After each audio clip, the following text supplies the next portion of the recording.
At exactly 8:15 in the morning, Officer Garrett Ashford burst through the glass doors of the West Los Angeles Animal Emergency Hospital, carrying something that looked far too fragile to be the legendary K9 who had saved 17 lives in 8 years of service.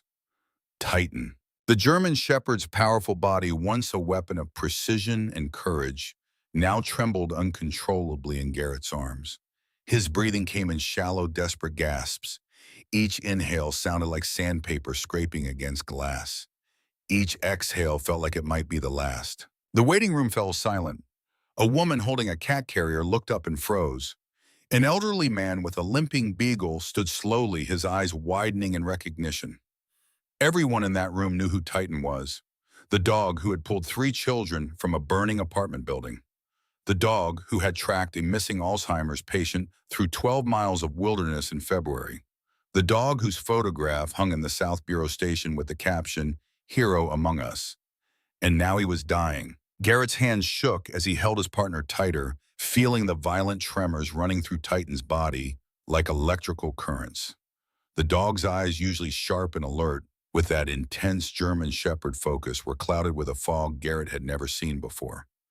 Confusion, pain, something deeper that made Garrett's stomach twist into knots.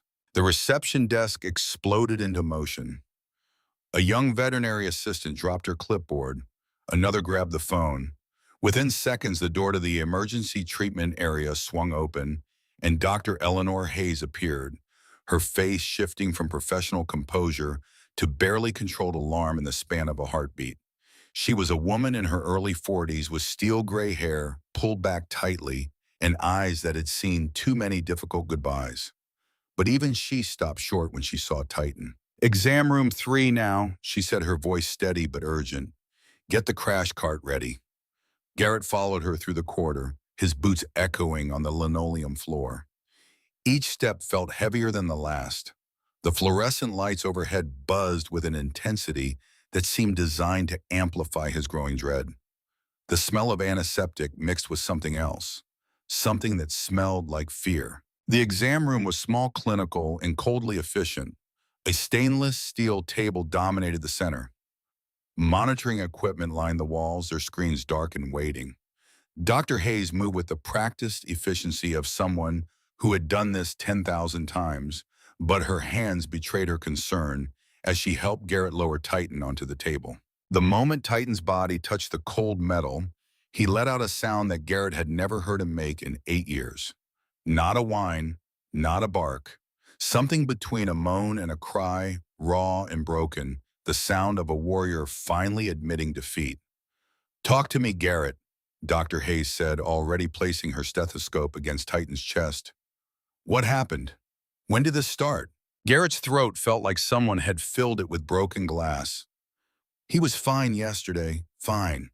We did a routine patrol. He ate normally, slept normally. Then this morning at 6, I found him collapsed in the hallway. He couldn't stand, could barely lift his head." Dr. Hayes listened intently, her stethoscope moving across Titan's ribcage. Her expression darkened with each passing second. She checked his gums, pulling back his lip to reveal pale, almost white tissue instead of the healthy pink they should have been. "Vitals are critical," she said quietly, more to herself than to Garrett. "Heart rate erratic, blood pressure dropping, temperature subnormal." She moved to Titan's abdomen, palpating gently. Titan flinched, his whole body going rigid with pain, but he didn't pull away. Even now, even in agony, the training held. The discipline remained. 2 veterinary technicians rushed in with equipment. One began attaching monitoring leads to Titan's body. The other prepared an IV line. The machines flickered to life, and suddenly the room was filled with the electronic symphony of medical intervention. Beeps, alerts, the steady but irregular rhythm of Titan's failing heart. Dr. Hayes stepped back, her jaw tightening as she studied the monitors. The numbers told a story, and it was not a story with a happy ending. "I need to run blood work immediately," she said. "Full panel, organ function, toxicology, everything." Garrett watched as they drew blood from Titan's foreleg. The dog barely reacted. His eyes were half closed now, his breathing even more labored than before. It looked like every breath took monumental effort, like he was carrying an invisible weight on his chest that grew heavier with each passing moment. How bad is it? Garrett asked, though part of him didn't want to know the answer. Dr. Hayes met his eyes, and in that moment, Garrett saw something that terrified him more than any armed suspect ever had. Pity. "Let me get these results first," she said. "I'll be back in 10 minutes. But Garrett could read between the lines. He had been a police officer for 14 years. He knew when someone was buying time to figure out how to deliver devastating news. The door closed, leaving Garrett alone with Titan in the relentless electronic beeping of the monitors. He pulled a metal stool close to the exam table and sat down heavily, his legs suddenly unable to support his weight. His hand found Titan's head, stroking the soft fur between his ears, in the way that had always calmed the dog after difficult calls. "Hey, buddy," Garrett whispered, his voice cracking. "You're going to be okay. You hear me? You're going to be fine." But even as he said the words, he didn't believe them. Titan's ear twitched slightly at the sound of Garrett's voice, one eye open, halfway finding his partner's face. And in that gaze, Garrett saw something that broke him completely. Recognition, love, and an understanding that seemed to say, I know this is bad." Garrett's mind raced backward, grasping for anything that might explain this sudden, catastrophic decline. Yesterday, Titan had been perfectly normal, eating his meals, playing in the backyard, alert during their patrol shift. There had been no signs, no warnings. How could a dog go from completely healthy to dying in the span of 12 hours, unless it hadn't been 12 hours? Unless something had been building, growing, festering beneath the surface, while Titan, loyal and stoic as always, had simply refused to show it. The thought made Garrett's chest tighten with guilt. Had he missed something? Had he been so focused on the job, on the endless parade of calls and cases and administrative paperwork, that he had failed to notice his own partner's suffering? The door opened. Dr. Hayes returned, and she was not alone. Behind her came another figure, a tall man in his early 50s with silver hair and the bearing of someone who had spent decades making life and death decisions. Dr. Randall Pierce, the hospital's senior surgical veterinarian. That was when Garrett knew. You didn't call in the surgeon unless things were very, very bad. Dr. Hayes held a tablet displaying the blood work results. Her face was carefully neutral, but her eyes betrayed everything. "Garrett," she began, her voice gentle, in that particular way people use when they are about to destroy your world. "The results show multiple organ systems in failure. His kidney function is at 20%. Liver enzymes are critically elevated. His blood is barely clotting properly." The words hit Garrett like physical blows, each one landing with devastating precision. "What does that mean?" he asked, though he already knew. He just needed to hear her say it, needed it to be real before he could begin to process it. Dr. Pierce stepped forward. "It means his body is shutting down, Officer Ashford. All the major systems are failing simultaneously. In a dog Titan's age and with this pattern of decline, we typically see this in cases of severe poisoning, acute organ disease, or terminal systemic failure." Terminal, Garrett repeated the word, tasting like ash in his mouth. "We're running additional tests to determine the exact cause," Dr. Hayes said quickly. "But I need to be honest with you about what we're looking at here. Even with aggressive intervention, intensive care dialysis, transfusions, the likelihood of recovery is extremely low. His organs aren't responding. They're not fighting back." The room seemed to tilt. The fluorescent lights above suddenly too bright, too harsh. The beeping of the monitors too loud, too insistent. "How long?" Garrett managed to ask. Dr. Pierce and Dr. Hayes exchanged a glance. That glance told Garrett everything he needed to know before either of them spoke. "Hours," Dr. Pierce said quietly. "Maybe less. His body is in active failure. We can make him comfortable, manage his pain. But Garrett, I don't think he has much time left." Comfortable. Pain management. The euphemisms people used when they meant there was nothing left to do except ease the transition from life to death. "No," Garrett said, shaking his head. "No, that's not possible. He was fine yesterday. This doesn't make sense." Sometimes it happens this way, Dr. Hayes said softly, especially with working dogs. They push through symptoms. They hide pain because that's what they're trained to do. By the time we see the external signs, the internal damage is often catastrophic. Garrett looked down at Titan, who lay on the table with his eyes now fully closed, his breathing increasingly shallow. This couldn't be happening. Not to Titan, not to the dog who had survived a building collapse, who had taken a knife meant for Garrett's throat, who had charged into situations that would have broken lesser animals without hesitation. What about treatment? Garrett asked desperately. Surgery, medication, anything. Dr. Pierce's expression was kind but firm. His body is too weak for surgery. Medication requires functioning organs to process it, and his aren't working. We could try aggressive, supportive care, but honestly, Officer Ashford, that would likely just prolong his suffering without changing the outcome. The words hung in the air like a death sentence, because that's exactly what they were. Dr. Hayes reached out and placed a gentle hand on Garrett's shoulder. I know this is devastating. I know you want to fight this. But sometimes the most loving thing we can do is let them go peacefully, without pain, surrounded by the people they love. Let them go. Such a gentle phrase for what she was really saying. Euthanasia, the needle, the final injection that would stop Titan's suffering by stopping his heart. Garrett felt something break inside his chest, a physical sensation like a bone snapping under too much pressure. 8 years. They had been together for 8 years. 8 years of patrols and pursuits of finding lost children and stopping armed criminals of quiet nights, when Titan would rest his head on Garrett's lap and the world would feel just a little bit less heavy. And now it was ending, here, in the sterile room with its harsh lights and cold equipment. After everything they had survived together, this was how it ended. I need time, Garrett said, his voice barely above a whisper. I need to think. Of course, Dr. Hayes said. We'll give you some space, but Garrett, he's in pain. Even with the medication we've given him, he's suffering. We can't let that continue indefinitely.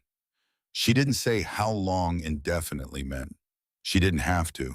They left the room, closing the door softly behind them. And suddenly Garrett was alone with Titan and the terrible weight of the decision that he never thought he would have to make. He stood up and moved closer to the table, leaning down until his face was level with Titan's. The dog's breathing had become even more labored. Each breath sounded wet and painful, like something inside was tearing with every inhale. I'm sorry, Garrett whispered, tears streaming down his face unchecked. I'm so sorry, buddy. I should have known. I should have seen something was wrong. Titan's eyes opened slightly. Even in his weakened state, even as his body failed around him, he found Garrett's face and held his gaze. And in that moment, Garrett was transported backward through time. 8 years ago, the K9 Academy training facility in Riverside. A scorching July afternoon with temperatures pushing past 100 degrees. Garrett had been there to select a new partner after his previous K9, a Belgian Malinois named Duke, had retired due to hip dysplasia. The academy instructor had walked him down the line of available dogs, explaining the background and temperament of each one. Most of the dogs had been young, eager, perfectly trained machines ready for deployment. But at the end of the line, separated from the others, was a different kind of animal. A German shepherd not quite a year old, with scars on his muzzle and a look in his eyes that Garrett recognized immediately. Not aggression, not fear, something else entirely, distrust. The look of someone who had learned the hard way that the world could be cruel and had decided to meet that cruelty with walls instead of vulnerability. That one's Titan, the instructor had said, his tone suggesting Garrett should keep walking. Previous owner was arrested for animal abuse. Dog was seized by animal control. He's smart, incredibly smart, but he doesn't trust easily. 3 handlers have tried working with him. None of them could break through. He's aggressive, refuses commands, and honestly, we're probably going to have to wash him out of the program. Garrett had stopped in front of Titan's kennel. The dog had been standing at the back, body tense, eyes locked on Garrett with that same intense focus. Not a threat, a challenge. Let me try, Garrett had said. The instructor had looked at him like he was crazy. Officer Ashford, with all due respect, you're here to select a partner who can deploy immediately. Titan needs months of remedial training if he can even be salvaged at all. Why waste your time? But Garrett had seen something in those eyes. Something that reminded him of himself 3 years earlier when his wife Sarah had died of cancer and he had to figure out how to keep living in a world that no longer made sense. That same walls-up world at a distance survival mechanism. I said, let me try, Garrett had repeated more firmly this time. They had put him in the training yard with Titan. The dog had immediately retreated to the far corner, body low, ears back, watching, waiting for the betrayal he had learned to expect from humans. Garrett had sat down on the ground, not approaching, not commanding, just sitting, and he had started talking. About Sarah, about how she used to make terrible coffee that he pretended to like, about the way she would sing off-key in the shower and how much he missed that sound, about the crushing loneliness of coming home to an empty house every night.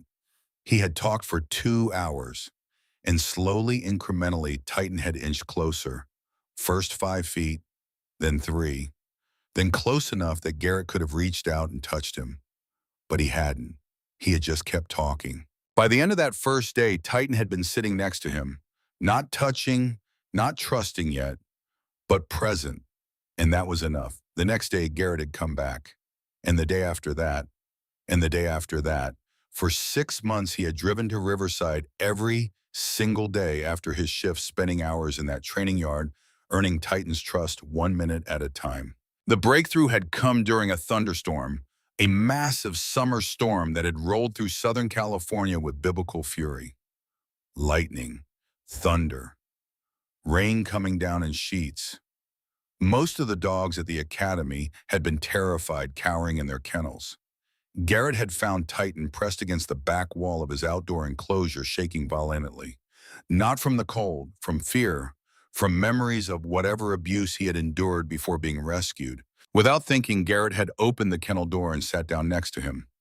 Getting drenched, not caring, and after what felt like an eternity, Titan had moved, pressed his body against Garrett's side, trembling, vulnerable, trusting for the first time. Garrett had wrapped his arms around the bomb and held him while the storm raged. And when it finally passed, when the sun broke through the clouds and painted the world in gold, Titan had looked up at him and placed one paw on Garrett's chest, right over his heart. From that moment on, they had been inseparable. The memory faded and Garrett was back in the exam room holding Titan's gaze. The dog who had learned to trust, who had become a hero, who had saved 17 lives and stood beside Garrett through every storm, and now that same dog was dying. The door to the exam room opened. Dr. Hayes entered quietly, followed by 2 veterinary technicians. They were carrying a small metal tray, and on that tray were 2 syringes, one pink, one blue. Garrett knew what they were. Every police officer who worked with canines knew. The pink syringe was a sedative. The blue one was the euthanasia solution, pentobarbital, quick, painless, final. Garrett, Dr. Hayes said gently, we can't wait any longer. He's suffering. Look at him. And Garrett did look, really looked, at the way Titan's body trembled with each breath, at the glazed expression in his eyes, at the way he seemed to be folding in on himself, conserving every last bit of energy just to keep breathing. This wasn't life. This was torture. Okay, Garrett heard himself say, though the word felt like it was coming from someone else. Okay. The technicians moved efficiently, preparing the injection site. Dr. Hayes positioned herself at the head of the table, one hand resting gently on Titan's shoulder. You can hold him, she said to Garrett. Talk to him. Let him know you're here. Garrett moved forward on shaking legs. He wrapped both arms around Titan, pulling the dog's head against his chest. He could feel every labored breath, every tremor running through the weakened body. It's okay, buddy, Garrett whispered, his voice breaking apart. It's okay. You've done your duty. You've done more than anyone could ever ask. You saved me, Titan. You saved so many people. You were brave every single day. Titan's body went still. Not the stillness of death, but the stillness of attention. Even now, even in this moment, he was listening to his partner. If this is your time, Garrett continued, tears streaming down his face and soaking into Titan's fur, then I'll stay with you. I won't let you go alone. I promise. Dr. Hayes picked up the pink syringe. This is the sedative. It will make him comfortable. He'll drift off to sleep, and then we'll administer the final injection. He won't feel any pain. He'll just fall asleep and not wake up. She inserted the needle into the IV line. And then something happened that no one in that room expected. Something that made everyone freeze in place. Something that defied everything Dr. Hayes knew about terminal organ failure.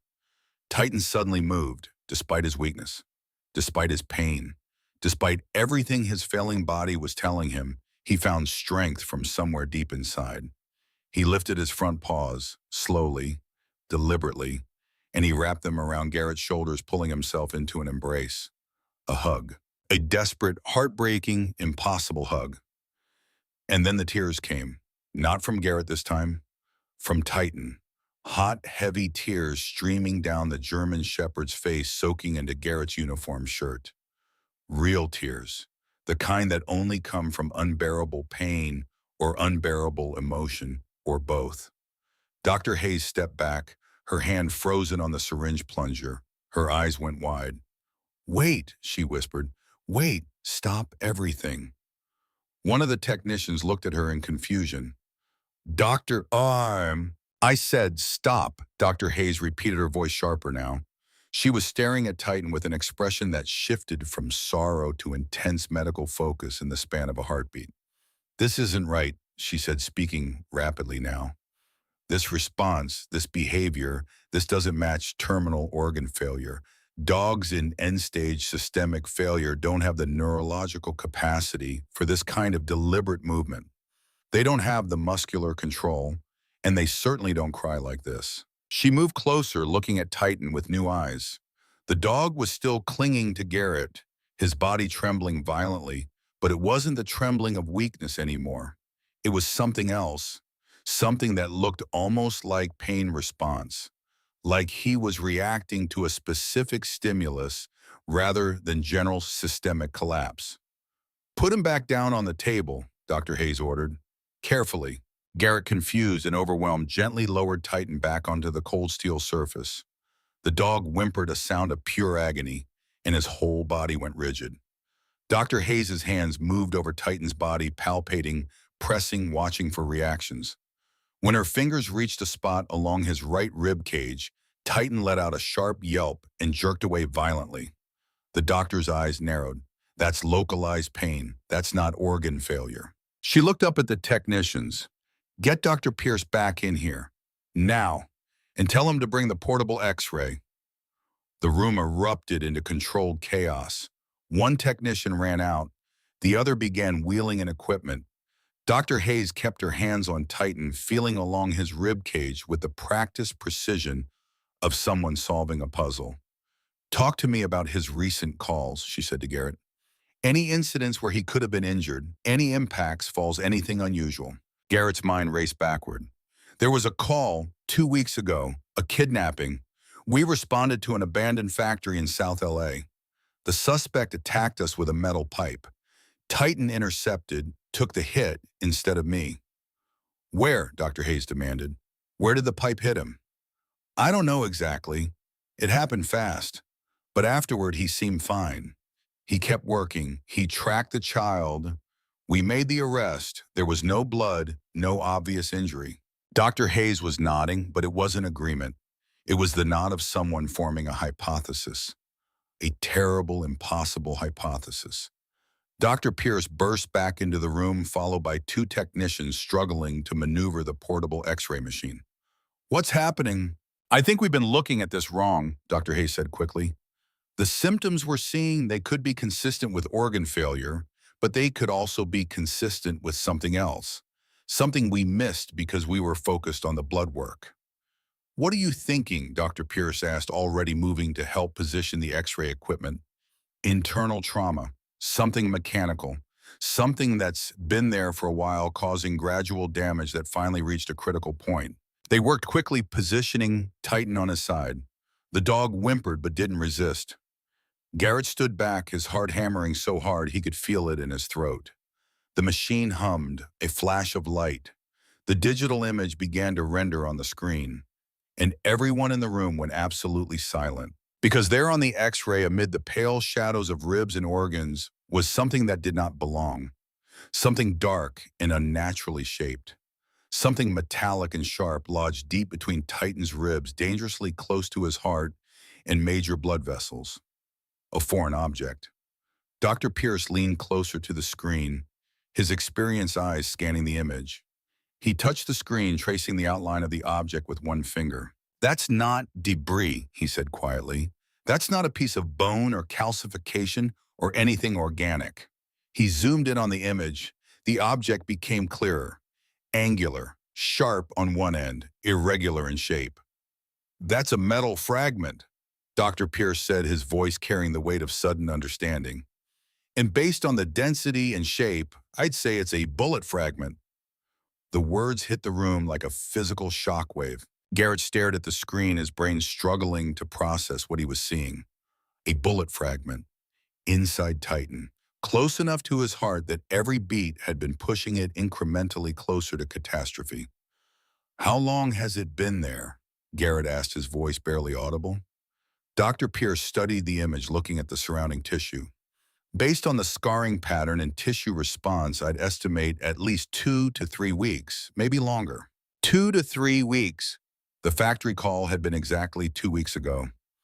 "The blood work," Dr. Hayes said, understanding dawning in her eyes. "The organ failure symptoms. They're not from disease. They're from this. The fragment has been moving, shifting, causing internal damage every time his heart beats, every time he breathes. It's been slowly poisoning his system from the inside out." Dr. Pierce nodded grimly. "And based on its current position, if it shifts even another millimeter, it could puncture his aorta or pierce his heart. Either one would be instantly fatal." Garrett's legs gave out. He sank down onto the stool, staring at the X-ray image that had just changed everything. Titan wasn't dying from natural causes. He wasn't suffering from some mysterious disease or organ failure. He was injured, severely, critically, catastrophically injured. And he had been carrying that injury for weeks, working through it, pushing past the pain, never once showing Garrett that something was wrong, never once slowing down, never once complaining, because that's what Titan did. That's who he was, a guardian who would endure any suffering to protect the people he loved. "Can you remove it?"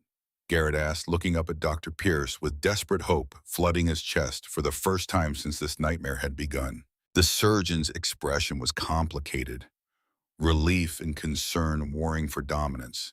"Maybe," he said carefully, "but it won't be easy and it's incredibly risky.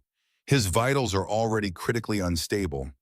The fragment is lodged in one of the most dangerous locations possible.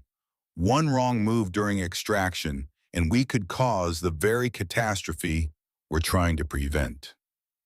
"But there's a chance," Garrett said. It wasn't a question. It was a lifeline, and he was grabbing it with both hands.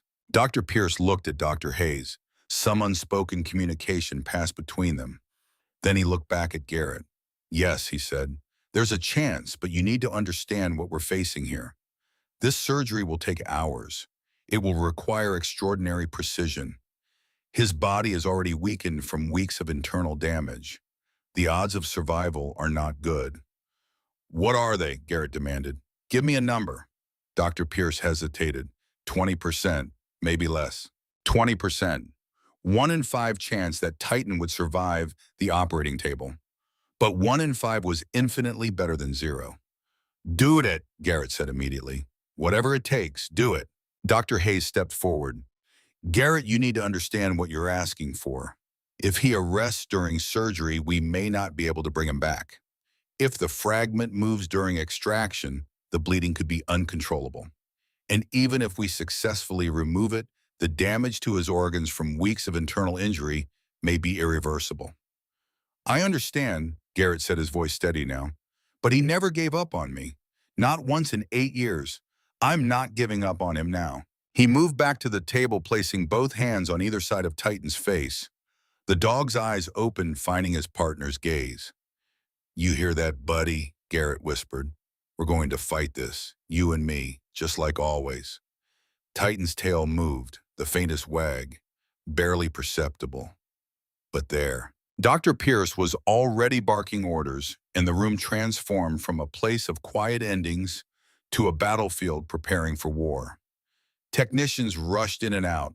Equipment was wheeled into position. The surgical suite was being prepped. "We need to move fast," Dr. Pierce said. "Every minute that fragment stays in place is another minute of potential catastrophe. Get him into pre-op. Start the surgical prep. I want a full team standing on." They began disconnecting Titan from the monitoring equipment in the exam room, preparing to transport him. Garrett stayed close, one hand always in contact with his partner. As they wheeled Titan toward the surgical area, Dr. Hayes pulled Garrett aside. "I need you to be prepared for the possibility that he doesn't make it through this," she said quietly. 20% is optimistic. The reality is that we're attempting something incredibly dangerous on a patient whose system is already critically compromised. "I know," Garrett said, "but Dr. Hayes, he was never dying. He was hurt. He's been hurt this whole time, and he kept going because that's what he does. He doesn't quit, and neither do I." She nodded, understanding in her eyes. "Then let's give him the fight he deserves." They reached the doors to the surgical prep area. Beyond those doors, Titan would be anesthetized, prepped, and taken into an operating room where his fate would be decided by steady hands and impossible precision. Garrett was allowed 5 minutes. 5 minutes to say what might be his final goodbye. He knelt down next to the gurney, bringing his face level with Titan's. The dog's breathing was still labored, but his eyes were clearer now, more focused, as if understanding that the fight wasn't over yet. "Listen to me, buddy," Garrett said, his voice thick with emotion. "You've saved my life more times than I can count. You pulled me out of that warehouse fire. You stopped that armed robbery downtown. You found little Emma Martinez when she wandered away from her school. You've been my partner, my family, my reason to keep going when everything else fell apart." Titan's ear twitched, listening. "Now it's my turn to save you," Garrett continued. "But I need you to fight. I need you to be as strong in there as you've always been out here. Can you do that for me?" Titan lifted his paw weakly and placed it on Garrett's hand. "That's my boy," Garrett whispered, tears streaming down his face again. "That's my brave, impossible, stubborn boy. I'll be right here when you wake up, I promise." A nurse touched Garrett's shoulder gently. "We need to take him now." Garrett stood, his hand sliding away from Titan's paw. The dog watched him, and in that gaze, Garrett saw everything they had been to each other. Every mission, every quiet night, every moment of unspoken understanding. The doors swung open, the gurney disappeared through them, and Garrett was left standing in an empty hallway, staring at the closed doors and praying to a God he wasn't sure he believed in anymore. Because somewhere beyond those doors, on a steel table under harsh surgical lights, Titan was about to fight the most important battle of his life, and Garrett could do nothing but wait. Time moved differently in the surgical waiting area. Minutes stretched like taffy each second, feeling like it carried the weight of hours. Garrett sat in one of those impossibly uncomfortable plastic chairs, his body present, but his mind somewhere beyond those closed surgical doors where Titan lay unconscious under bright lights and sharp instruments. 47 minutes had passed since they took Titan in. 47 minutes of Garrett's leg bouncing nervously, his hands clasping and unclasping, and his eyes fixed on those doors like he could will them open through sheer force of concentration. The waiting room door opened. Officer Blake Sullivan walked in, still in uniform, his duty belt creaking as he moved. He spotted Garrett immediately and crossed the room without hesitation. "Hey," Sullivan said, dropping into the chair beside him. Not asking questions, not offering platitudes, just being there. Garrett managed a nod. Words felt too heavy to lift. 15 minutes later, Officer Cole Bennett arrived carrying a thermos and paper cups.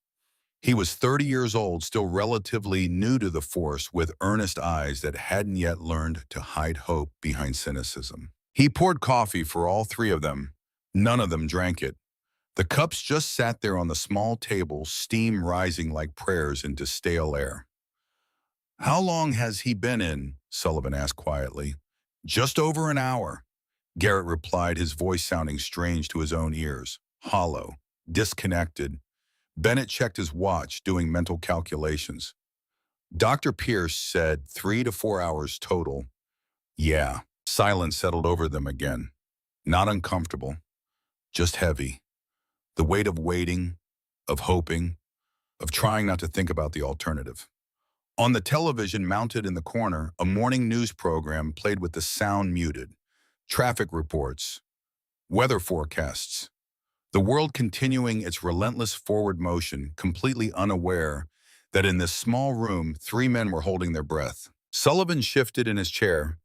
"You remember that first week you and Titan deployed together?" Garrett looked at him. "You came back to the station covered in mud." Sullivan continued, a small smile touching his lips. Titan had tracked a burglary suspect through the LA River Basin, through the water, over the concrete, through brush that would have stopped most dogs. "You said he never hesitated once." "He didn't," Garrett said softly. "I've never seen anything like it. It was like he knew exactly where to go, even when I couldn't see any trail." Bennett leaned forward. "That's because you two were already synchronized. 8 years, and I've never seen a handler K9 team work the way you and Titan do. It's like you share one brain sometimes." "Not brain," Garrett corrected quietly. "Heart." The words hung in the air, true in a way that went beyond metaphor. More time passed. Garrett's phone buzzed. Text messages from other officers, colleagues who had worked with Titan, dispatchers who always asked about him during shift changes. Even the chief had sent a message, "Prayers for your boy." Titan wasn't just Garrett's partner. He belonged to the whole department, every officer who had been backed up by that fearless German shepherd. Every family who had been reunited with a missing loved one because of his nose. Every child who had been saved because Titan didn't know the meaning of the word quit. An elderly couple entered the waiting room with a small dog. The receptionist greeted them warmly, and they disappeared into an exam room. Normal veterinary visit, routine checkup, life continuing for people whose worlds weren't balanced on the edge of a scalpel. Sullivan's radio crackled, dispatch reporting a traffic collision on the 10 freeway. He glanced at Garrett, conflicted. "Go," Garrett said. "I'll call if anything changes." "You sure?" "Yeah, Bennett's here." Sullivan stood slowly, reluctance in every movement. "Tell that stubborn bastard he owes me $20 from the Super Bowl bet, and I expect payment in full when he gets back." After Sullivan left, the room felt bigger, emptier. Bennett scrolled through his phone, found something, then turned the screen toward Garrett. "Look at this."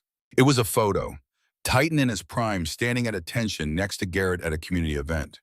Children gathered around them, hands raised to pet the impressive German shepherd, who sat patiently, tail wagging, looking every bit the gentle giant, despite the law enforcement harness marking him as a working dog. "That's from the school's safety program last year," Bennett said. "My kid's class. You came to talk about stranger danger and police dogs. My daughter Emma, she was terrified of dogs before that day."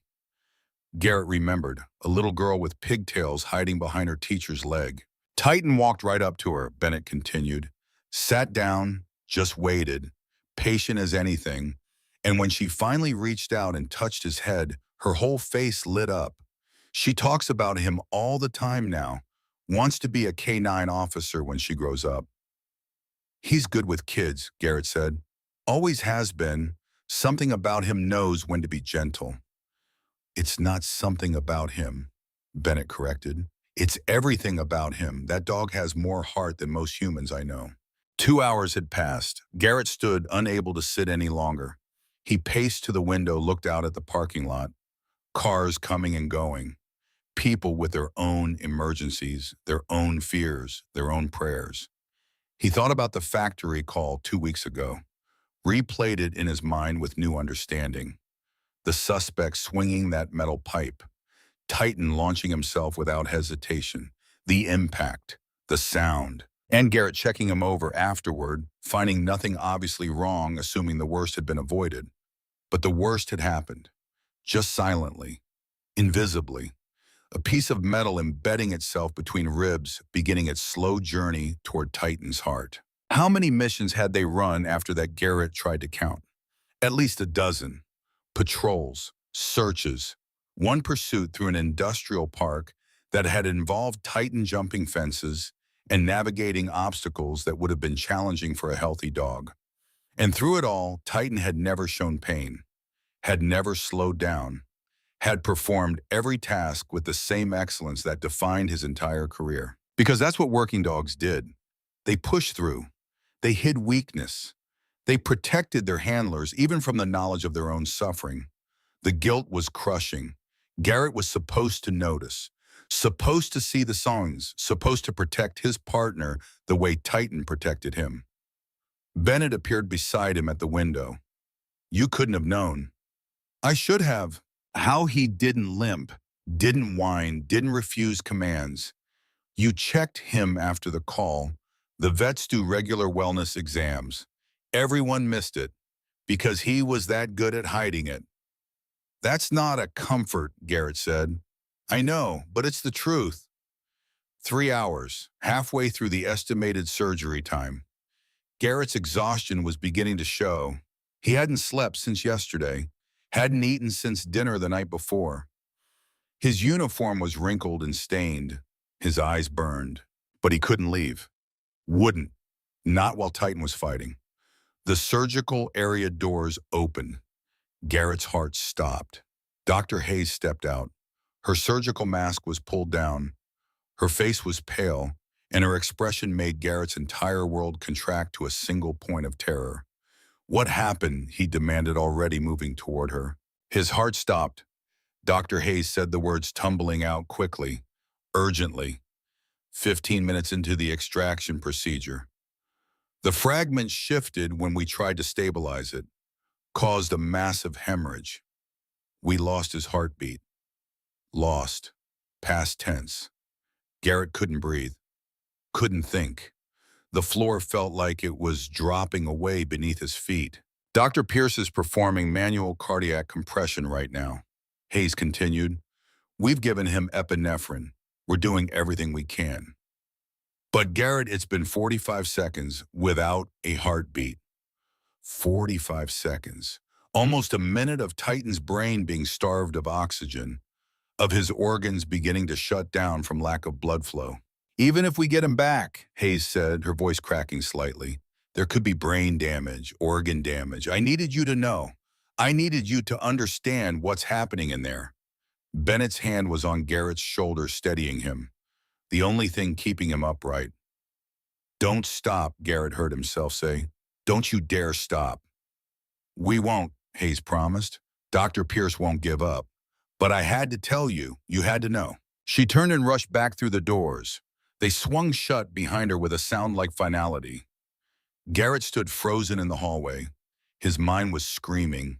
His body felt numb. 45 seconds without a heartbeat. 63 seconds total by now. Maybe more. How long could a brain survive without oxygen? How long before the damage became irreversible? He's strong, Bennett said. The strongest dog I've ever seen.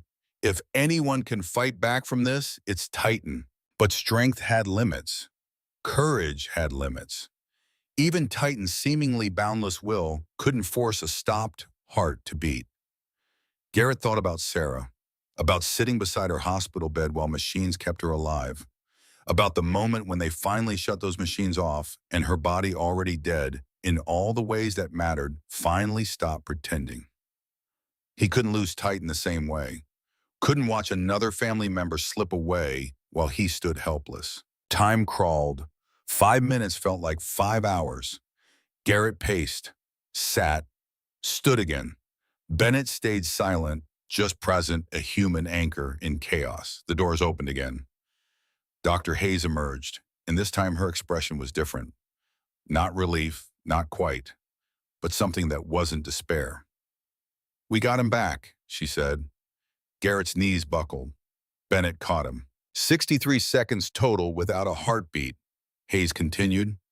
But Dr. Pierce performed manual cardiac compression, and on the fourth round of epinephrine, we got rhythm. He's alive, Garrett. His heartbeat is weak but steady. We're continuing the extraction procedure now. Is he? Garrett couldn't finish the question. We won't know about neurological damage until he wakes up, Hayes said honestly. But his body responded. It fought back. That's a very good sign. She returned to surgery. The doors closed again. Bennett slowly lowered Garrett into a chair. He came back. He fought his way back. Garrett buried his face in his hands. The relief was so intense it hurt. Tears came hot and unstoppable. Titan had died on that table, and he had come back. Because that's what Titan did. He fought. Always. The remaining surgery time passed in a blur. Bennett made phone calls updating Sullivan and other officers. Word spread through the department. Prayers multiplied. Finally, after what felt like an eternity compressed into seconds and seconds stretched into years, the surgical doors opened one last time. Dr. Pierce emerged. His scrubs were stained. His surgical cap was askew. Sweat dotted his forehead, but he was smiling, smiling. "We got it," he said. "The fragment is out." The relief that flooded through Garrett was so intense it bordered on pain. His vision swam, his ears rang. He gripped the arms of the chair so hard, his knuckles went white, afraid that if he let go, he might float away on the sheer force of emotion coursing through his body. The extraction was successful. Dr. Pierce continued pulling off his surgical gloves with practiced efficiency. His hands were steady despite hours of the most delicate work imaginable.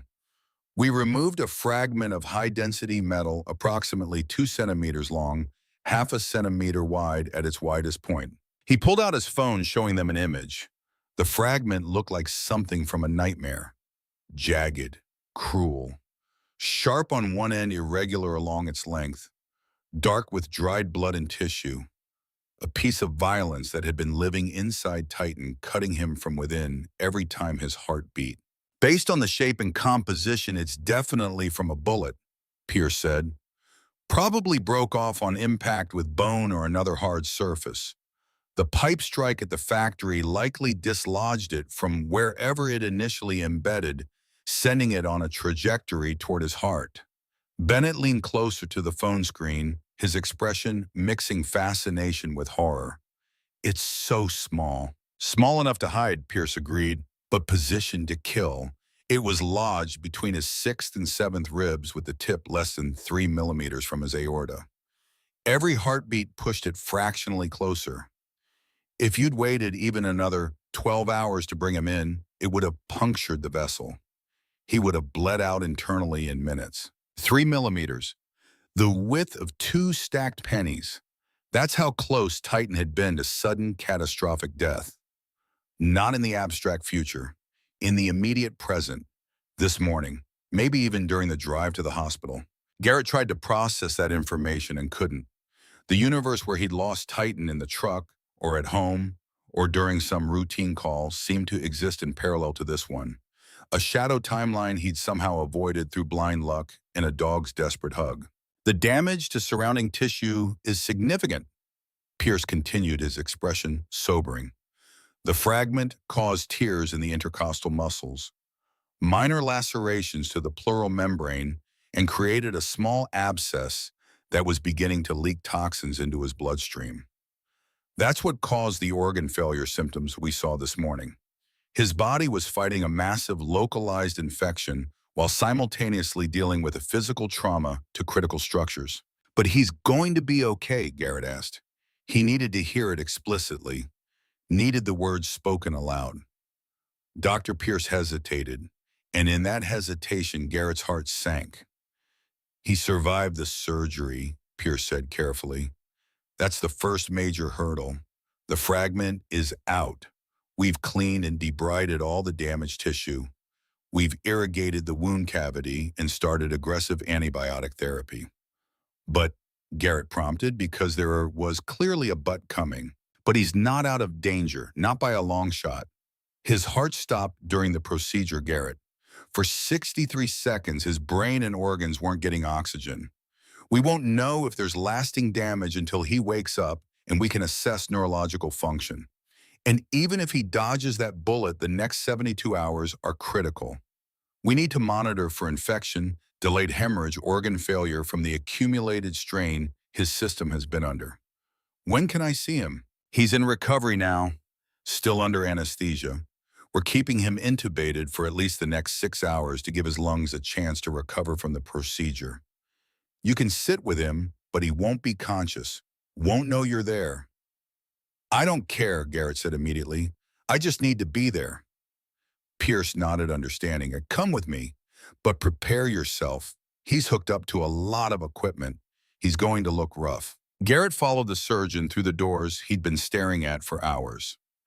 Bennett came to silent support in a uniform that represented every officer who had ever worked with a K-9 and understood the bond that transcended professional partnership into something closer to family. The recovery area was smaller than Garrett expected. 3 stations separated by curtains. Medical equipment everywhere, their screens glowing with numbers and graphs and readouts that might as well have been hieroglyphics for all Garrett understood them. The smell of antiseptic was overwhelming, mixed with something metallic and sharp. And there in the middle station was Titan. Dr. Pierce hadn't been exaggerating. Titan looked like he'd been through a war. An endotracheal tube protruded from his mouth, connected to a ventilator that hissed and clicked with a mechanical rhythm. IV lines ran from both front legs, clear tubes carrying fluids and medications. Monitoring leads crisscrossed his chest, disappearing under a thick bandage that wrapped around his entire rib cage. A catheter bag hung from the side of the recovery table, measuring output with clinical precision. But his chest was rising and falling. The heart monitor showed a rhythm that was weak but steady, and when Garrett moved closer, placing his hand carefully on Titan's head, avoiding the tangle of wires and tubes, he felt warmth. Life. Hey, buddy, Garrett whispered. His voice cracked on the words. I'm here. I told you I wouldn't leave. I'm right here. Titan didn't respond. Couldn't. The anesthesia held him in chemical sleep, his brain floating in pharmaceutical darkness, healing or not healing. Garrett wouldn't know for hours yet. But that was okay. Garrett hadn't expected a response. He just needed to keep the promise. Needed Titan to know on whatever level consciousness might still flicker beneath the drugs that he wasn't alone. A nurse entered. She was older, maybe 60, with kind eyes and efficient movements that spoke of decades doing this exact job. She checked the monitors, made notes on a tablet, adjusted one of the IV drips. He came through like a champion, she said softly. Dr. Pierce said it was one of the most difficult extractions he's ever performed, but your boy's vitals stayed stronger than they should have given what he was dealing with. He's a fighter. That's Titan, Bennett said from the doorway. Doesn't know how to quit. The nurse smiled. You can talk to him, you know. Even under sedation, he can probably hear you on some level. Studies show familiar voices help with recovery. Give the brain something to anchor to while it heals. She left them alone. Garrett pulled a stool close to the recovery table and sat, positioning his hand carefully on Titan's head. The fur felt the same, soft between his fingers, real, present. And then Garrett did something he hadn't done since Sarah died.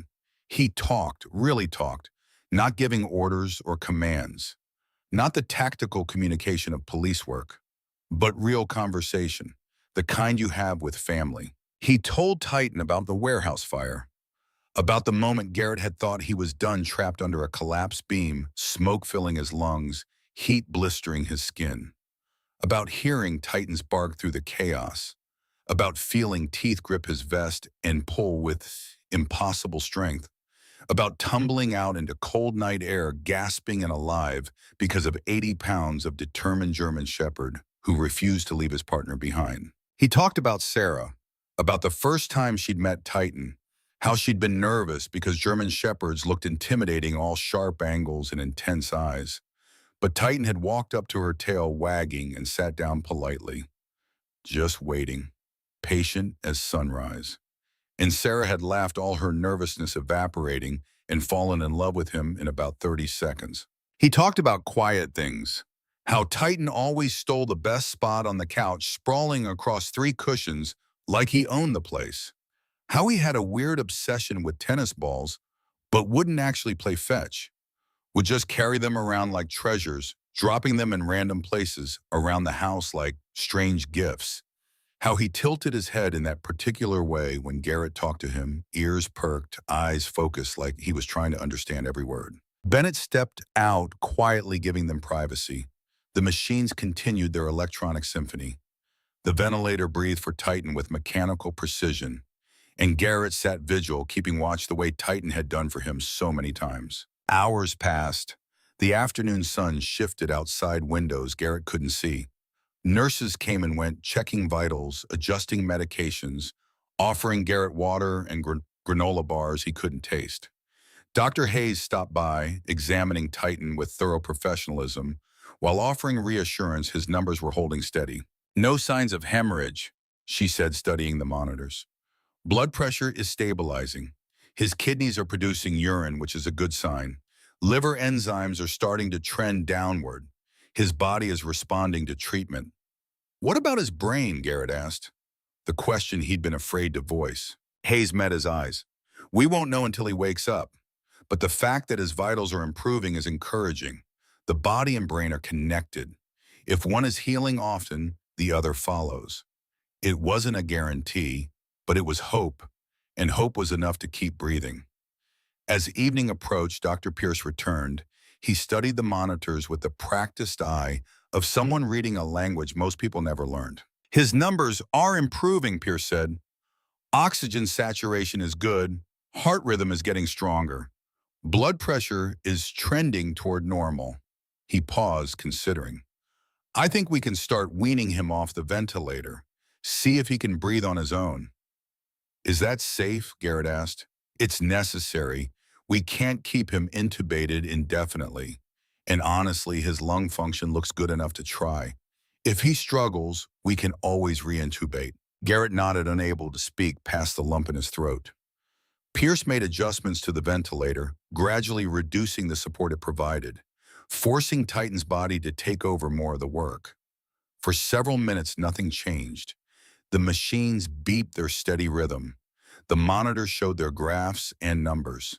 Then almost imperceptibly, Titan's chest expanded on its own, not driven by the machine, driven by his own lungs, his own muscles, his own determination to keep fighting. That's it, Pierce murmured. Come on, boy. You can do this. Another breath, then another. Weaker than they should be, shallower than healthy, but there. Present. Life asserting itself against drugs and trauma, and everything trying to pull Titan down. Pierce reduced the ventilator support further. Titan's breathing stuttered for a moment, then found a rhythm. Shallow but consistent. I'll be damned, the surgeon said softly. He's actually doing it. 10 minutes later, Pierce removed the endotracheal tube entirely. Titan coughed weakly, his body trying to clear residual irritation. But he kept breathing, on his own, without mechanical support. That's my boy, Garrett whispered, tears streaming down his face unchecked. That's my brave, impossible boy. Pierce checked the monitors one final time, then looked at Garrett with something approaching awe. I've been doing this for 28 years. I've seen dogs survive things that should have killed them. But this is remarkable. His will to survive is extraordinary. It wasn't will to survive, Garrett thought. It was will to get back to work, to get back to protecting, to get back to the job that defined who Titan was at his core. The evening shift nurse arrived to adjust Titan's positioning, making him more comfortable now that the ventilator was gone. As she worked, Titan's ear twitched, just slightly. The first voluntary movement Garrett had seen since they had taken him into surgery. Did you see that? Garrett asked. The nurse smiled. He's starting to wake up. The anesthesia is wearing off. It'll be gradual, but over the next few hours, he should become more responsive. More responsive. That meant movement, awareness, maybe even consciousness. Maybe the chance to see those brown eyes open and know whether the brain behind them was still whole. Garrett positioned himself where he'd be the first thing Titan saw when his eyes opened. However long that took, however that turned out, because he'd made a promise, and Garrett Ashford kept his promises. Night fell. The hospital settled into its quieter rhythm. Fewer people in the hallways, dimmed lights, the soft sounds of animals healing and machines monitoring, and life continuing in the careful spaces between crisis and recovery. Garrett dozed intermittently in the chair beside Titan's recovery table, his hand still resting on the dog's head. Every time a monitor beeped or Titan's breathing pattern changed, Garrett jerked awake, heart pounding, checking to make sure everything was okay. A different nurse worked the night shift. Patricia, she was in her 50s with graying hair and the patient demeanor of someone who'd seen every possible outcome and learned to hope for the best while preparing for the worst. She checked on them every 30 minutes like clockwork, her presence a comforting constant in the uncertain dark. Around 11:47 p.m., the machines monitoring Titan's vital signs registered a subtle change. The pattern shifted, not dramatically, but enough. Garrett sat up straighter, suddenly wide awake despite the exhaustion settling into his bones like cement. Titan's ear twitched, not the random muscle spasm of deep sedation, something purposeful, deliberate. The ear rotated slightly as if searching for a sound only he could hear. Titan, Garrett whispered. Can you hear me, buddy? The dog's breathing pattern changed. Still shallow, still labored, but with a new quality. Awareness creeping back through pharmaceutical fog like dawn, breaking over a dark landscape. Patricia appeared in the doorway. She'd been doing this long enough to recognize the signs of emergence from deep sedation. He's coming back, she said softly, moving to the monitors to check the readings. Brain activity is increasing. Heart rate is up slightly. These are all good signs. Garrett leaned closer, his face now just inches from Titan's. I'm here. Right here. Come on back. I'm waiting for you. For a long moment, nothing. Just the steady beep of the heart monitor and the soft mechanical sounds of the hospital at night. Then so slowly it seemed to take forever, Titan's eyelids began to flutter. Not opening. Not yet. But trying. Fighting against the chemical weight of drugs and exhaustion and trauma to return to the world of consciousness. That's it, Garrett murmured. Come on, you can do it. Titan's eyes opened. Just a sliver at first. The barest crack of brown iris visible through lids that still wanted to stay closed. But it was enough. Enough to show that whatever damage the 63 seconds without oxygen might have caused it hadn't destroyed the essential spark of who Titan was. The eyes were unfocused, clouded with confusion and drugs. They moved randomly, not tracking anything, not recognizing the space or situation. Just open, present, alive. Patricia made a note on her chart. This is excellent progress, much faster than we expected, given the severity of the surgery and the cardiac event. Garrett didn't care about expectations or medical timelines. He only cared about the fact that Titan's eyes were open and searching even if they didn't know yet what they were searching for. Hey, Garrett said, his voice thick with emotion. It's me, it's Garrett. You made it through, buddy. You're okay. Titan's eyes stopped their random movement. For just a second they focused, found Garrett's face. And in that moment of recognition, something shifted. The confusion didn't disappear, but beneath it, Garrett saw understanding, awareness, connection. Titan tried to move his head. The effort was clearly enormous. His neck muscles trembled with the strain. But slowly, incrementally, his head turned toward Garrett's voice. Don't push it, Garrett said quickly, placing a gentle hand on Titan's shoulder. You don't have to move. I'm not going anywhere. But Titan kept trying, driven by something deeper than logic or comfort.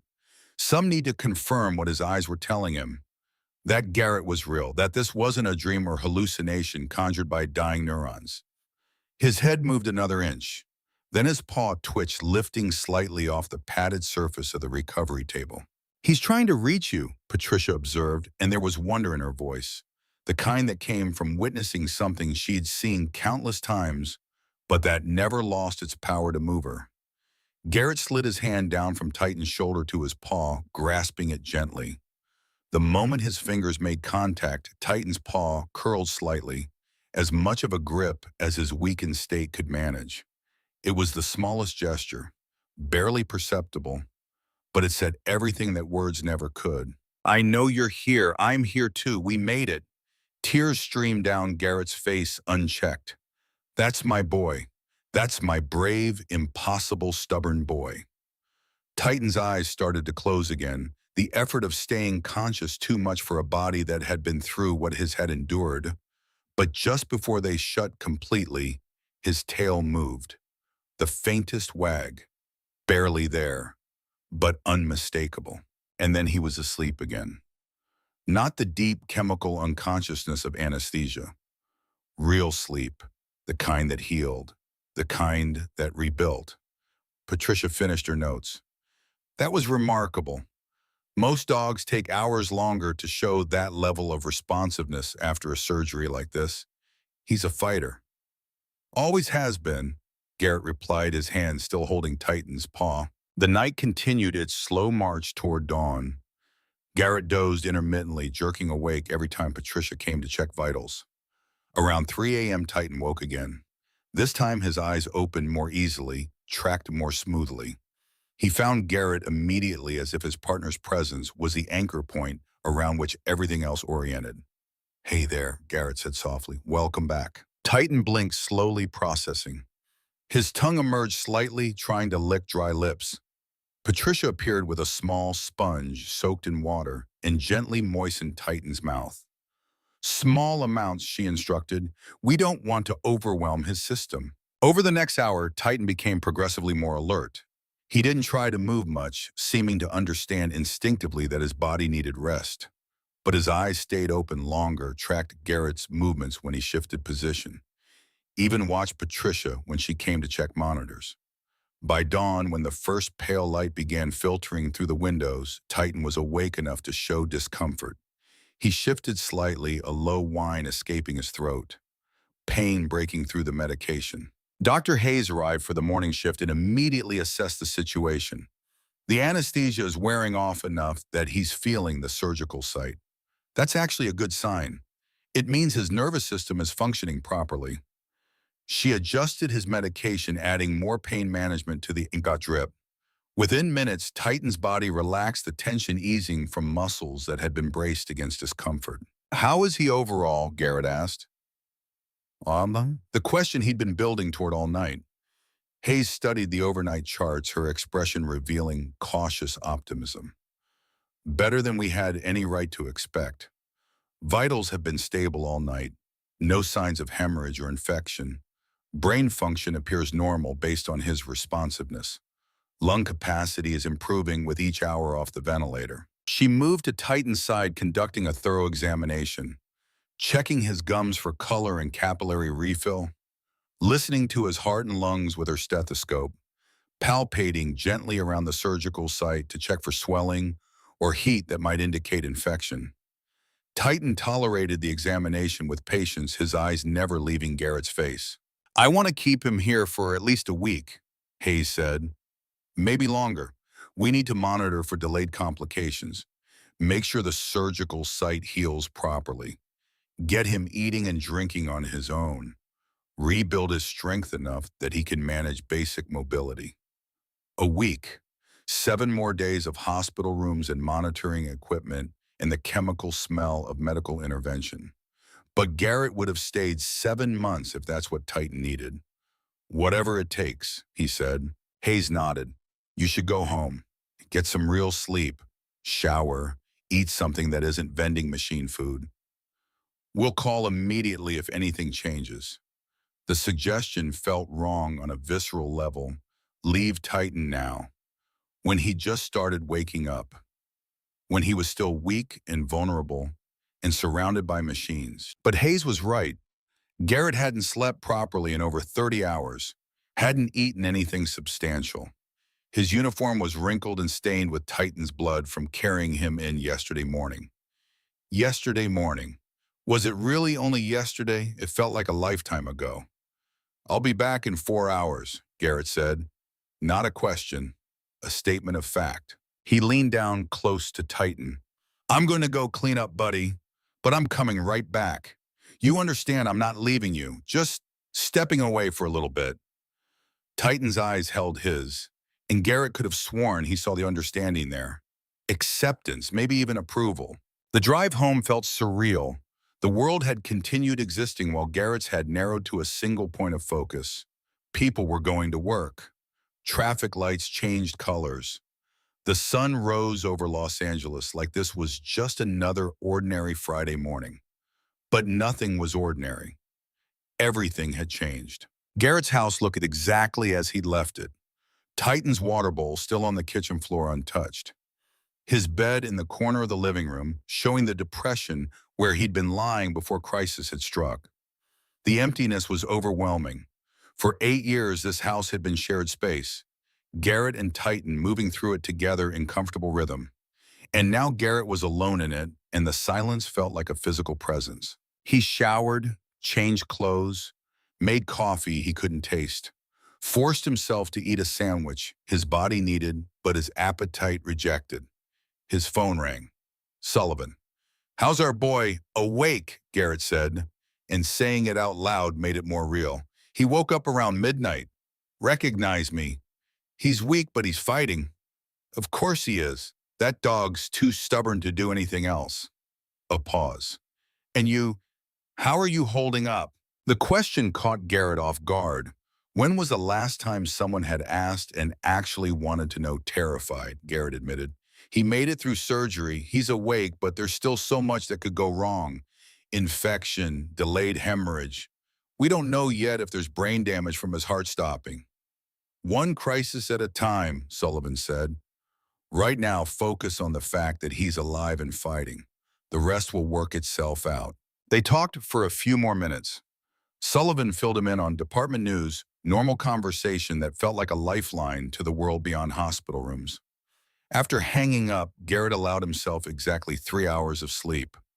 Not restful, haunted by dreams of surgical tables and flatline monitors, but his body desperately needed it. At precisely 4 hours after leaving the hospital, Garrett was back. The recovery area was busier during the day, more staff, more animals being treated. The organized chaos of a facility that dealt with life and death emergencies as routine. But when Garrett reached Titan Station, the chaos fell away. Titan was awake, more alert than he'd been at dawn. His head lifted slightly when Garrett appeared and his tail wagged with more strength than it had shown before. "Miss me?" Garrett asked, moving to his familiar position beside the recovery table. Titan's response was to shift his head closer to Garrett's hand, seeking contact. The gesture was weak but deliberate, and it destroyed any remaining doubt about whether coming back after just 3 hours was the right call. Over the following days, Garrett established a routine. Home for a few hours each night to sleep, shower, change clothes. Then back to the hospital where he spent every waking hour beside Titan. The recovery was not linear.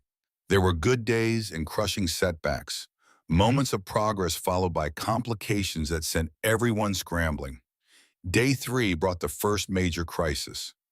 Garrett arrived at the hospital to find Titan Station surrounded by medical staff. Dr. Pierce was barking orders. Nurses were rushing with equipment. Titan's temperature had spiked overnight, 104.3 degrees Fahrenheit. Infection setting in despite prophylactic antibiotics. "We're taking him back to surgery," Pierce said grimly. "There's an abscess forming near the surgical site. We need to clean it out before sepsis takes hold." Garrett felt the floor drop out from under him. "I thought you got everything."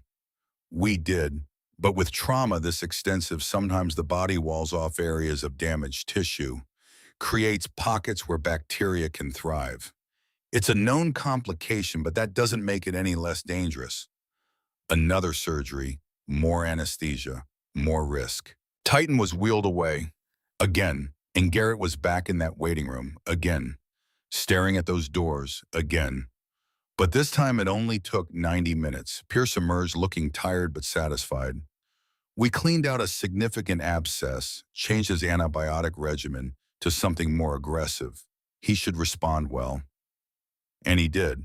By that evening, Titan's temperature started dropping. The antibiotics fought back. His body weakened, but not defeated, rallied. Day 4 brought food, small amounts of easily digestible wet food. Titan ate slowly, carefully, like the act required concentration. But he ate, on his own, without assistance. It was the smallest victory. But after days of IV nutrition, watching Titan actually consume food felt monumental. Day 5, he could lift his head without trembling, could shift position without needing help, could track movement across the room with eyes that were clearer and more focused with each passing hour. Day 6 brought the first real test. Physical therapy. Karen, the veterinary rehabilitation specialist, arrived with the energy of someone who genuinely loved her job. She'd worked with police and military canines for 15 years, had seen the full spectrum from complete recovery to permanent disability. "We're going to take this very slow," she explained. "The goal today is just to see if he can support his own weight. We're not looking for walking, just standing."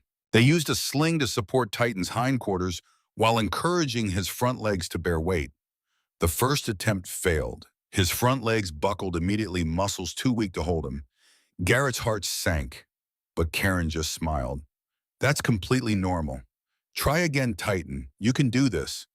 The second attempt, Titan managed to lock his elbows, held himself up for maybe 3 seconds before his legs started shaking. But those 3 seconds felt like a miracle. "Excellent," Karen said. "That's actually remarkable for 6 days post-op. Most dogs can't even attempt this after major thoracic surgery." But Garrett could see the frustration in Titan's eyes. The dog who had been able to run, jump, pursue suspects through difficult terrain now couldn't even stand on his own. "It's okay, buddy," Garrett murmured as they lowered Titan back down. "You'll get there. Just takes time." Day 7 arrived. Dr. Pierce conducted a thorough examination, studying the surgical site, checking blood work, assessing overall recovery with critical eyes that had seen too many patients fail in the final stretch. "The infection is completely cleared," he announced. "Surgical site is healing beautifully. Organ function is returning to normal parameters." He looked at Garrett. "He's going to make it. Barring any unforeseen complications, your dog is going to survive this." The relief was so intense, Garrett had to sit down. 7 days of living in suspended terror, waiting for the other shoe to drop, for the complication that would steal Titan away. And now a doctor was telling him the worst was probably over. When can he come home? Another week, maybe less, if he continues progressing this well. He needs to be mobile enough to handle basic functions independently. Right now, he's still too weak. But too weak was infinitely better than dead. Physical therapy continued. Day 8, Titan stood for 30 seconds. Day 9, 45 seconds. His legs still shook with effort, but the shaking lessened each day. Day 10 brought 3 shaky steps before his legs gave out. Karen caught him, eased him down gently. "Did you see that?" she asked, her eyes bright. 3 step, that's incredible progress." Garrett had seen, had counted each step like they were made of gold. Day 11, Titan walked 5 steps. Day 12, he made it across the small therapy room. Not smoothly, not without assistance and encouragement, but he walked, under his own power, head held high despite the effort it cost. Karen had tears in her eyes.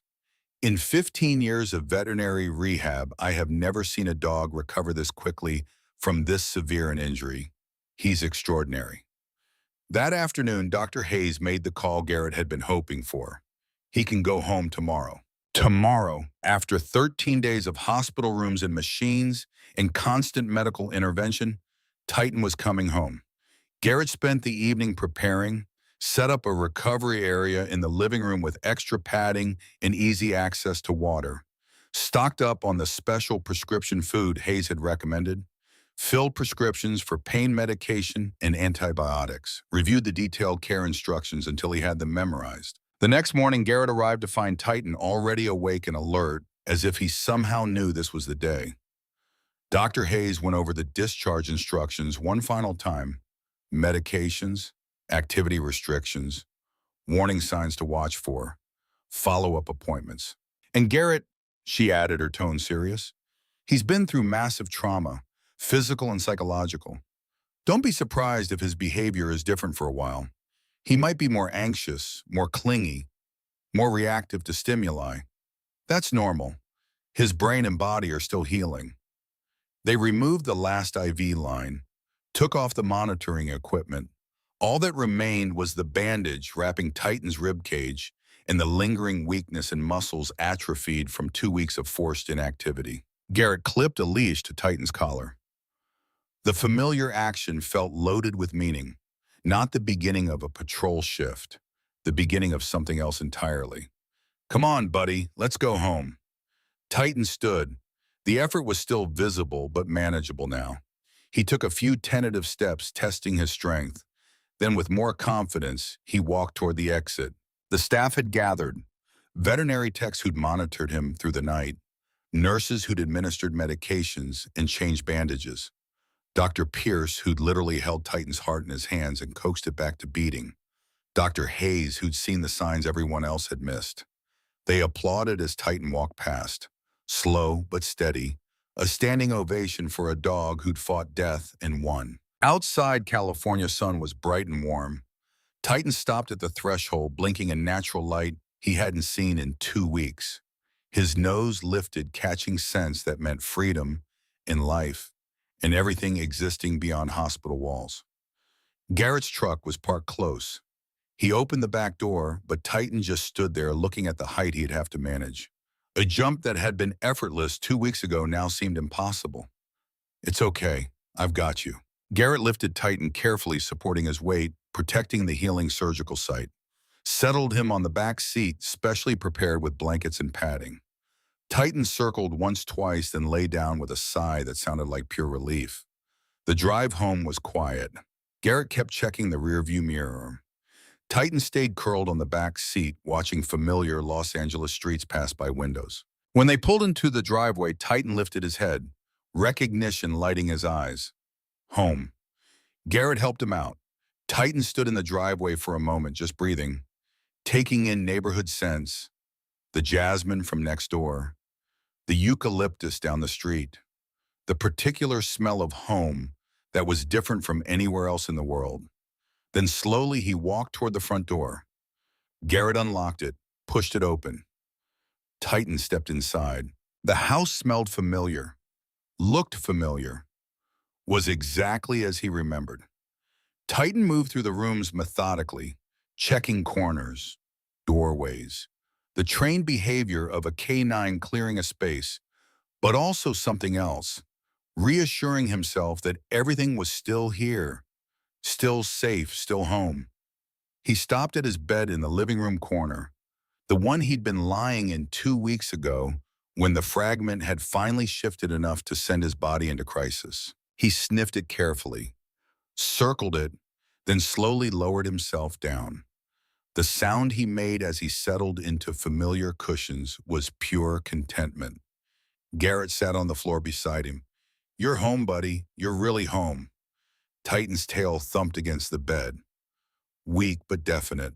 The sound that had been absent from Garrett's life for 2 weeks. The first few days home were an adjustment period, learning a new normal.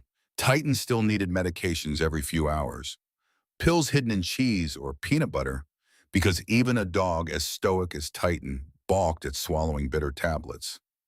Still couldn't manage stairs, which meant Garrett had moved his own sleeping setup to the living room couch. Still tired, easily sleeping 16 hours a day as his body channeled every available resource toward healing. But he was improving.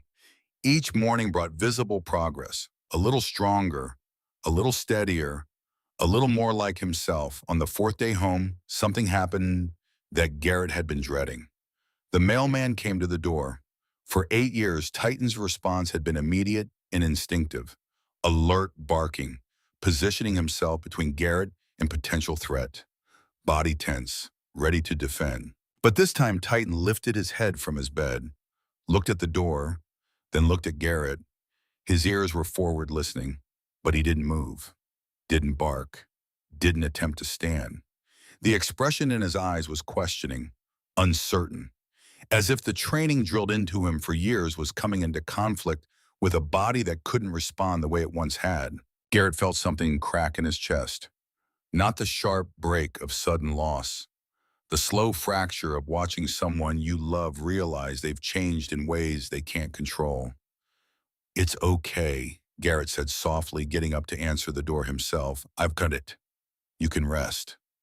Titan watched him go, and when Garrett returned, the dog lowered his head back onto his bed, settled, accepting. And in that moment, Garrett understood that Titan knew his working life was over, knew he wasn't that dog anymore.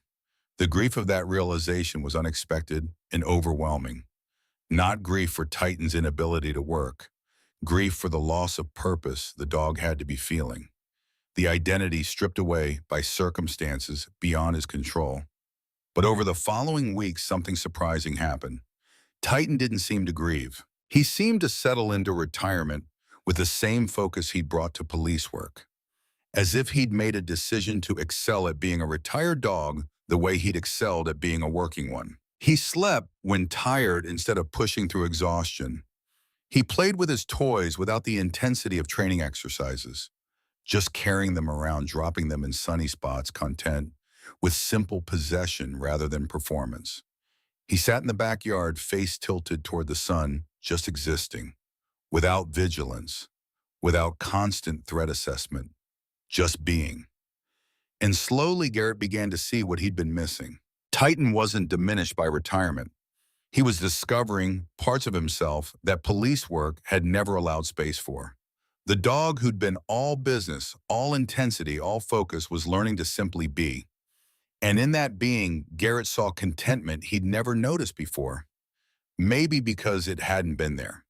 Maybe because Titan was creating it now. 6 weeks after coming home from the hospital, Garrett made a decision that had been building since the mailman incident. He sat at his kitchen table with the retirement paperwork spread in front of him. 14 years of service, commendations and citations, a solid career by any measure. But he was ready to step away, ready to stop running toward danger and start running towards something else. A life where the biggest risks involved choosing walking trails, where the greatest victories were measured in quiet moments of contentment. He signed the papers, submitted them the next day. When the department called to confirm, Chief Ramirez's voice was understanding. "After what you and Titan went through, no one would blame you for stepping back. You've both earned it." "It's not about earning anything," Garrett said. "It's about recognizing when you've been given a second chance and not wasting it."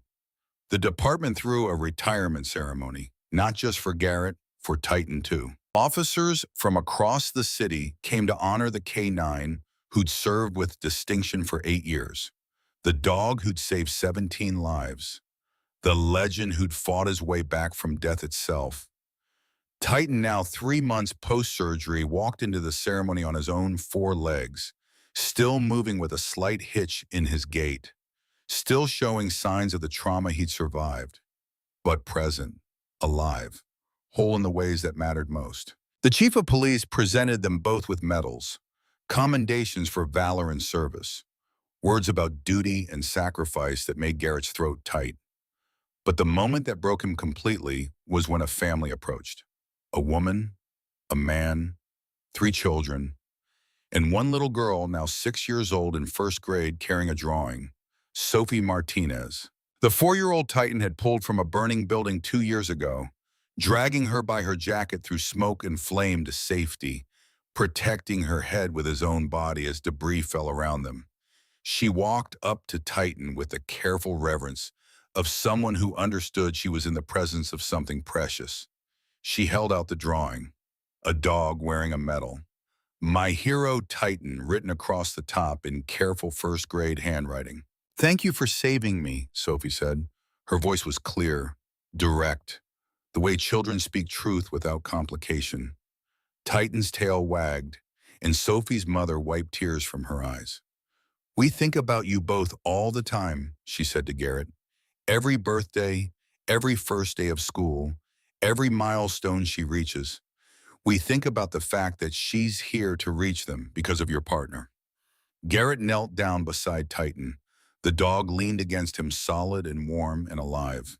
He gave her a future, Garrett said. That's what he does. What he's always done. Sophie petted Titan's head one more time, then rejoined her family. They left, but the drawing stayed. Garrett folded it carefully, tucked it in his pocket, a reminder of what mattered, what had always mattered, not the arrests or the commendations. Lives lived, futures preserved. Children who got to grow up because a dog had been brave. The months that followed established new rhythms. Morning started with slow walks through the neighborhood, not patrols, walks. The kind where stopping to smell interesting things was the whole point rather than a distraction from the mission. Garrett discovered that Titan loved the dog park, not for playing with other dogs, though he tolerated their presence with patient dignity, but for the pure joy of space, grass under his paws, sun on his back, the simple freedom of existing without purpose beyond existence itself. They developed routines. Coffee on the back porch in the mornings, Titan lying in a patch of sunlight while Garrett read the newspaper. Afternoon naps where both of them slept without alarm clocks or radios crackling with emergency calls. Evening meals eaten without rushing, without urgency, a life defined by presence rather than adrenaline.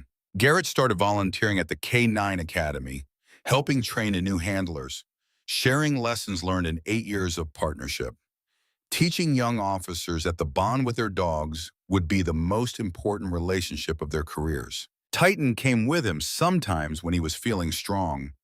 The trainees would gather around asking questions, wanting to touch a legend. And Titan would tolerate it all with dignified patience, as if he understood that even in retirement, he had a role to play. Not as a warrior, as a teacher. The surgical site healed completely. The fur grew back, hiding the scar. The limp faded as muscles rebuilt and compensated. 6 months post-surgery, Dr. Pierce pronounced Titan fully recovered from a medical standpoint. He'll never be what he was, Pierce said honestly. The trauma was too severe. He's not getting younger. But Garrett, he's healthy, strong. He could live for years yet. Years. The word felt like a gift wrapped in hope. The seasons changed. Summer to fall to winter to spring. A full cycle of the earth around the sun. And Garrett and Titan moved through it together, learning what it meant to simply live rather than survive. They took a road trip up the California coast, stayed in dog-friendly hotels, walked on beaches where Titan discovered he loved the ocean, standing in the surf, letting waves wash over his paws with what could only be described as joy, pure and uncomplicated. They visited Sullivan in Oregon, spent a weekend hiking gentle trails, sitting by campfires, talking about life after the job. Sullivan's new puppy, a young German shepherd just starting K9 training, touched noses with Titan in a moment that felt like passing a torch. Old warrior to young recruit, the circle continuing. Life became something Garrett had forgotten it could be. Not a series of crises to navigate, but a collection of moments to savor. Sunrise coffee, evening walks, the weight of a dog's head on his knee. Simple things that added up to everything that mattered. On the 1-year anniversary of the surgery, Garrett made steaks for dinner. A proper celebration for a dog who'd earned every indulgence. They sat together on the back porch as the sun set over Los Angeles, painting the sky in shades of orange and purple that seemed almost too beautiful to be real. Titan's head rested on Garrett's knee, a position of comfort and trust they'd occupied countless times over the years. But now it felt different, not taken for granted, treasured. We made it, Garrett said quietly. Against all odds and despite everything, we made it. Titan's tail thumped once against the wooden deck. Agreement, understanding, contentment. The years that followed were peaceful, not without challenges. Titan developed arthritis in his hips as he aged, requiring medication and gentle exercise. His hearing faded gradually until Garrett had to stomp the floor to get his attention. His muzzle turned white frost spreading across once dark fur, the markers of time passing in the way time always does. But he was happy. Garrett could see it in the way he greeted each morning with that same tail wag, in the way he still wanted to be wherever Garrett was, even if that just meant lying on the floor while Garrett cooked dinner or watched television. The bond that had been forged in danger and tested by trauma had evolved into something quieter but no less profound. Partnership that transcended duty and became simple love. 5 years after the surgery, then 6. Titan was 14 now, an old dog by any measure, moving slowly, sleeping deeply, content with short walks and long naps in the sun. One cool October morning, Garrett woke to find Titan standing beside the bed. The dog was swaying slightly, his legs unsteady, but his eyes were clear, focused on Garrett with that same intensity that had defined their relationship from the beginning. Garrett sat up immediately. Something had shifted. This wasn't the slow decline of aging. This was the body reaching the end of its capabilities, peacefully, without crisis, just time claiming what it eventually claimed from everyone. "Hey, buddy," Garrett said softly, reaching out to steady Titan. The dog leaned into his touch, then carefully, deliberately climbed onto the bed, something he hadn't done in years, the height too difficult for aging joints. But he managed it now, driven by something beyond physical limitation. He curled up next to Garrett, his body fitting into the familiar space it had occupied so many times over the years. His breathing was labored but not distressed, tired but not fighting. Garrett wrapped his arms around Titan, understanding without words what was happening. This was goodbye. Not sudden, not traumatic, just the natural end of a life well lived. "Thank you," Garrett whispered into Titan's fur, "for everything, for saving me in every way a person can be saved, for being my partner and my family, for showing me what loyalty really means." Titan's tail moved one last time, the faintest wag, and then peacefully, with his head resting against Garrett's chest, listening to the heartbeat of the person he had protected for 14 years, Titan took a deep breath, let it out slowly, and didn't take another. The grief was enormous, all-consuming, the kind that came from losing family. But woven through it was gratitude for 14 years of partnership, for 8 years of service, for 6 years of peaceful retirement, for every moment they'd been given together. Garrett buried Titan in the backyard under the oak tree where the dog had loved to lie in the shade.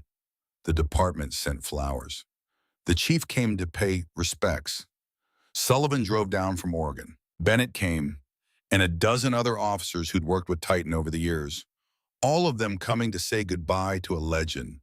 And Sophie Martinez came with her mother, 12 years old now, in middle school, growing into the future Titan had given her. She placed a drawing on the fresh earth, another picture of a dog. "My hero," written across the top in handwriting that was neater now, but carried the same message it had at age 6. Life continued after, because that's what life does. But the house felt emptier. The walks felt purposeless. The mornings felt wrong without the sound of Titan's nails clicking on hardwood floor. The silence lasted 3 months. Then Garrett got a call from the K-9 Academy. They had a dog. Young German Shepherd. Smart but difficult. Scarred by abuse. Not trusting humans. No one could work with him. They were considering washing him out of the program. Garrett thought about saying no. Thought about preserving the memory of Titan by not trying to replace the irreplaceable. But then he thought about what Titan had taught him. That broken things could heal. That trust could be rebuilt. That giving someone a chance when everyone else had given up was sometimes the most important thing you could do. "I'll take him," Garrett said, because the legacy wasn't about replacing, it was about continuing, about taking the lessons learned and passing them forward. The new dog arrived on a Tuesday afternoon, scared, defensive, eyes that had learned to expect betrayal. Garrett sat down on his back porch, didn't approach, didn't command, just sat. And he started talking about Titan, about trust and patience and the long, slow work of healing. The young dog stayed at the far edge of the yard, watching, waiting. But after an hour, he'd inched closer, just a little, and Garrett understood. This was how it began again, the circle continuing, the mission evolving, the loyalty passed from generation to generation, like a torch that would never be extinguished. That night, as Garrett sat on his porch watching the sun set, he felt something he hadn't felt in months. Hope, not for a replacement. Titan could never be replaced, but for continuation, for legacy, for the understanding that true loyalty doesn't die when the physical presence is gone.